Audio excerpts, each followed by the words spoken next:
Once again, we're solving trig equations. They've just made them a little bit worse. They're still second degree because they contain the squares of trig functions, and they've also made this one a little more interesting by making it a cosecant instead of one of the three principal trig equations or trig functions. So let's see what we can do with this. To start off, instead of cosecant, I'm just going to write the letter c. So cosecant squared x becomes c squared minus 3 cosecant x, that's 3c, minus 28, and they wanted the zeros, so when does this expression equal 0? Clearly this is a quadratic, and it factors as c minus 7c plus 4 equals 0, and solving that gets you either c equals 7 or c equals negative 4. Now c is standing in for cosecant x, so let's get that back in here. Cosecant x equals 7. And our other option is cosecant x equals negative 4. The trouble with these is, as mentioned, they're not principal trig functions.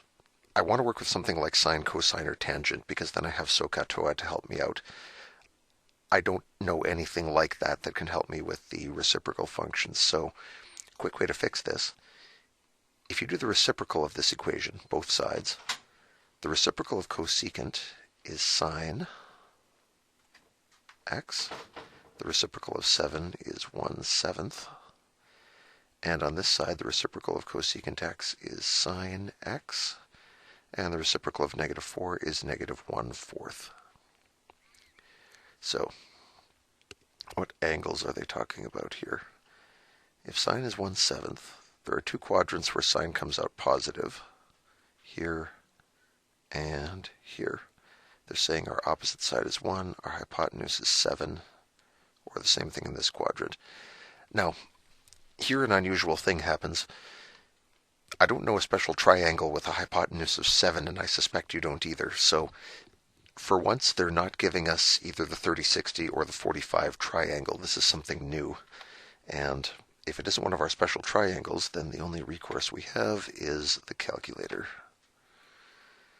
So, if our sine ratio is 1/7 and you want to know what angle that refers to, you go second sine, 1/7.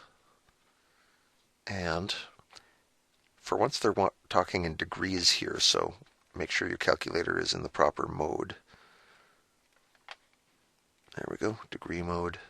And now if I hit enter, this is saying, if my sine ratio is 1/7, what angle am I standing at? And the calculator says you must be at 8.2 degrees. So,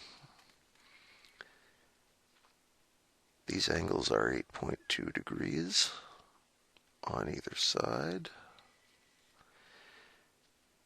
And so the angles we're getting are, in the top right quadrant, we really do get 8.2 degrees.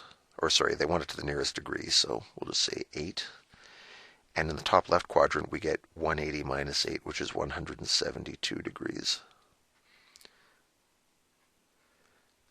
Those are the two solutions from sine x equals 1/7.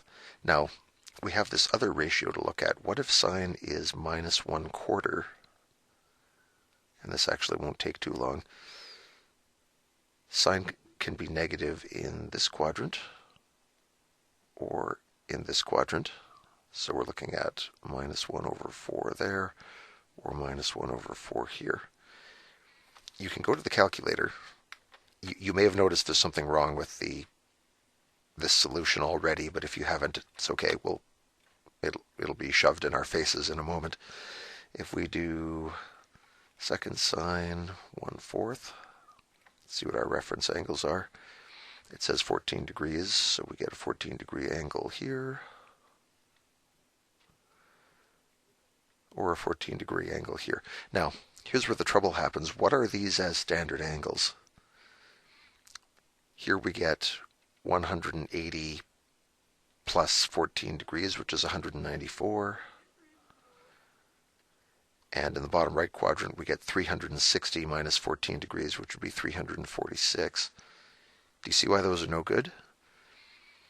Back here in the original question, they say they are only interested in angles between 0 and 180.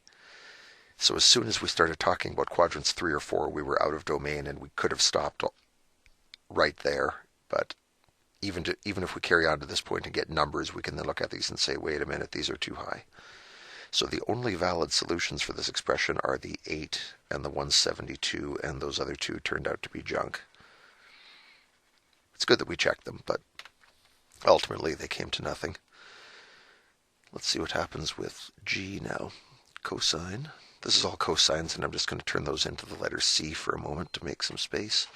So we have 2c squared plus 5c minus 3, and we're looking for zeros, so that whole thing equals 0. Now we get to factor this again.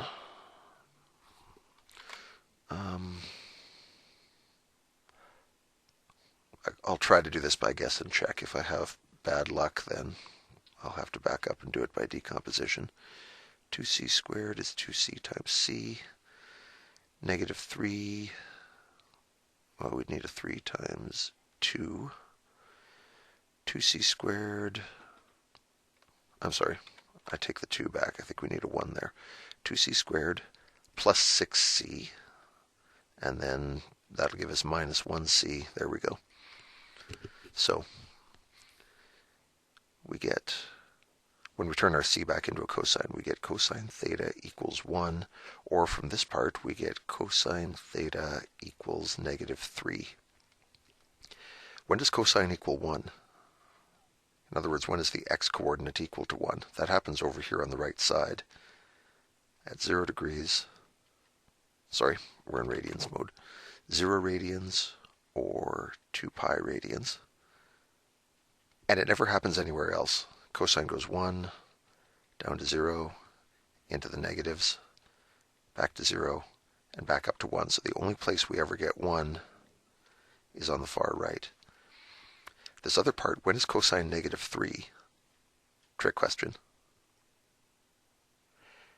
It's actually never negative 3 because the lowest it ever gets is negative 1. So as soon as you get negative 3 or negative 2 or even negative 1.1, you can say no solution. The trig functions don't go that far. They bounce between negative 1 and 1. So our solutions here are 0 and 2 pi, and so on, 4 pi and 6 pi and 8 pi. And for the domain that they're talking about, 2 pi is too big, and 0 is the only solution that fits.